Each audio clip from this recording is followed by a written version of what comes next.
Title: The Awakening of the Bunyip. In the shadowy recesses of the Australian outback, tales of the bunyip whispered through the wind like a forgotten melody, stories of a creature born from the nightmares of ancient indigenous lore. It was said that the bunyip slumbered beneath the muddy banks of billabongs, only to rise with the full moon, stalking the waters and unwary wanderers. The locals spoke of its massive, hulking form, clawed, with a maw that could swallow a man whole. Yet deep in the heart of the small town of Werribee, these stories were dismissed as mere folklore, remnants of a distant past fading into obscurity. Until Emma moved to the town, a dedicated researcher fascinated by Australia's indigenous myths. With her frizzy red hair and a devotion matched only by her own curiosity, she delved deep into the narratives surrounding the bunyip. She explored crumbling libraries and dusty archives, and eventually, she unearthed a peculiar item, a tattered journal belonging to a long-forgotten anthropologist named Alistair Rowan. His scribbled observations hinted at a prophecy, that the bunyip would return, awakened by those who sought its power. The journal's final pages sent shivers down Emma's spine. Rowan described a ritual to summon the bunyip, a dark ceremony that convened on the eve of a lunar eclipse. She laughed nervously at the thought, but her adventurous spirit urged her to test the boundaries of myth.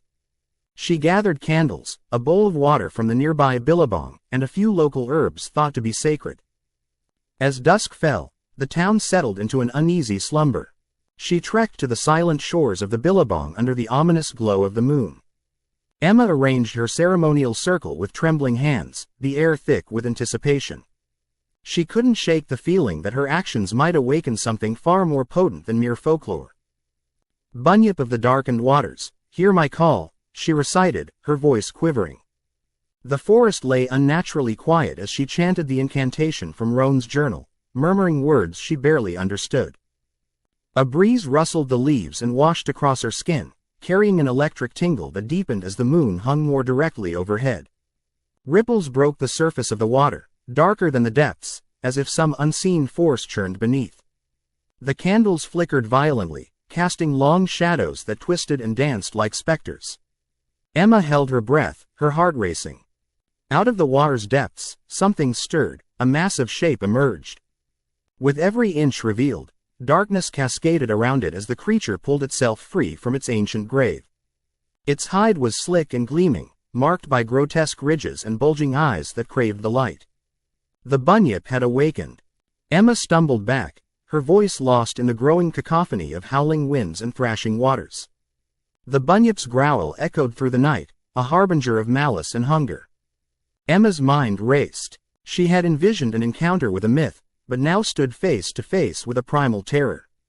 She fumbled for the herbs, the pathetic remnants of protection her research had promised.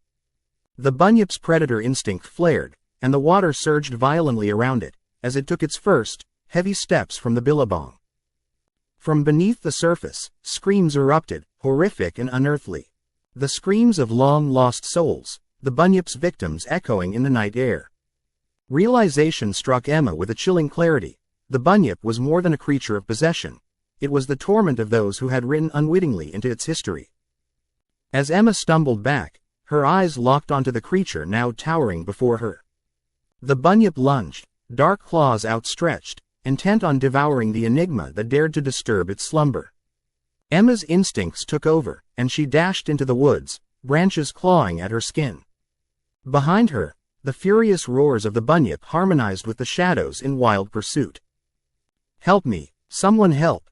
she cried, her voice barely breaking through the heavy atmosphere. The town had long since been silent, no one could hear her, and no one would come. It was the grim isolation of her own making. Desperate, she flung herself toward a place of safety, darting between the trees until she reached the edge of a cliff, overlooking the churning billabong below. The moon hung low, illuminating the swirling waters of the billabong, now painted in shades of deathly silver. The bunyip stopped at the trail's edge, emitting an unholy sound, a promise of eternity, a threat that she could never escape. It lunged once more, but this time, Emma held up the bowl of water she had prepared, a desperate concoction of herbs and spells. "Return to your slumber, I banish you to the depths." The words exploded from her lips, empowered by adrenaline and the weight of history pressing upon her. The air vibrated with resistance before an unseen current pulled at the bunyip.